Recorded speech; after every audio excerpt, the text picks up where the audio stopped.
And a very good Monday morning to you. It's Manx Radio from the Isle of Man. Breakfast till 9:30, and let's dive around some of the other stories in the news this morning. So, Sian, would you like to kick us off? Yes, so I've got a story about a high-value item on the Antiques Roadshow. Oh, okay. So this is Ray, who has taken a guitar to the Antiques Roadshow. It is a six-string fretless electric guitar, which used to belong to George Harrison.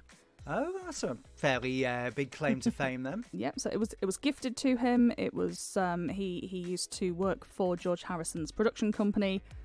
It also has previously belonged to John Lennon, and so he had a little go on it. It was decided, it sounds better when you play it, you keep it, and he's just never thought about the value. Takes it to Antiques Roadshow. Do you want to take a punt? I think I know. I've heard this morning. Ben? Do you want me to? No. Let's see. I'm going to say £30,000. Times that by 10. Yeah. Wow. Yeah, £300,000 to £400,000 for this guitar. That is incredible, isn't it? It's, but I heard a clip of him this morning as well, and what I love about all of these things, you would think, they were so shocked and surprised, and then you hear them go, oh wow, I didn't expect that. And that, that level of shock and surprise would be much bigger for me. I'll be like, I don't think I'd be able to say a word. £300,000. Yes. That is an amazing. I mean, I suppose actually when you think about it, legendary musical names have played that. I mean, John Lennon, anything that John Lennon has touched or been near or breathed by. And there is a photo of them with the guitar, so the authenticity of it is not in doubt at all. So they know it is the real thing. There we go. So £300,000. That is not bad at all. As the Ben McCree departs Douglas with the little cruise ship in as well. It's a great morning for maritime here on the island. It is indeed. I feel like you're saying that as if my story has something to do with that. No, I was completely distracted by the Ben that's all right. Sailing out, looking always over my shoulder, lovely in the nice. sunshine. Yes. So your story, I don't think, is to do with maritime matters. No, it's not. It's about dogs' noses. Oh, right. Yes, slightly different.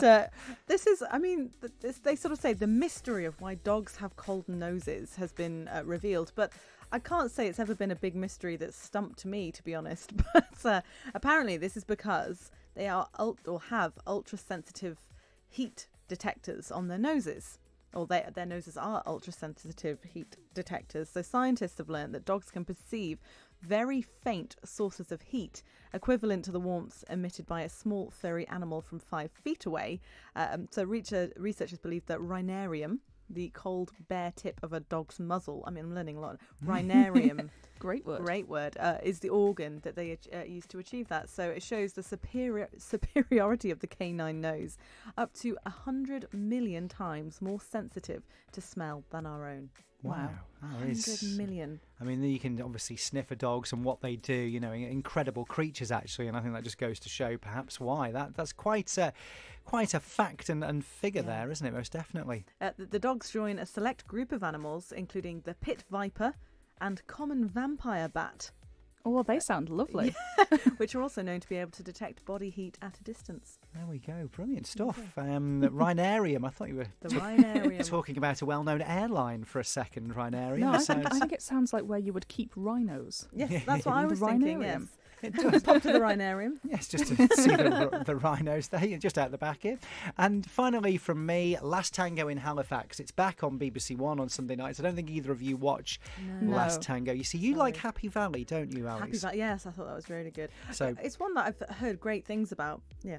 So Sally Wainwright, who writes Happy Valley, writes Last Tango. So I think you would quite like this. But anyway, back for its latest series. Anyway, Sally Wainwright has said, the writer, that she's keeping her fingers crossed for a 6th series of the show. She's basically said, after I think saying she would never be able to do it again because of time and all the rest of it, having written for the characters, she feels reunited with them and has loved it so much that actually she just wants to go on writing and writing and writing for Alan and Celia and Caroline and all the rest of them as well. It's one of those shows, when it came back last week for the latest series, there's no whiz bangs, there's no daft things going on, no explosions, no murders, which usually form the basis of most TV dramas. It's proper old-fashioned kitchen sink character-driven drama. The big thing last week was about Alan lending his daughter $5,000 to fix the woodworm and the sort of repercussions that caused with Celia. But it was so well done. Sounds very relatable, doesn't it? I think this is the thing with Sally Wainwright. She just writes really good, sort of relatable drama with great actors. You know,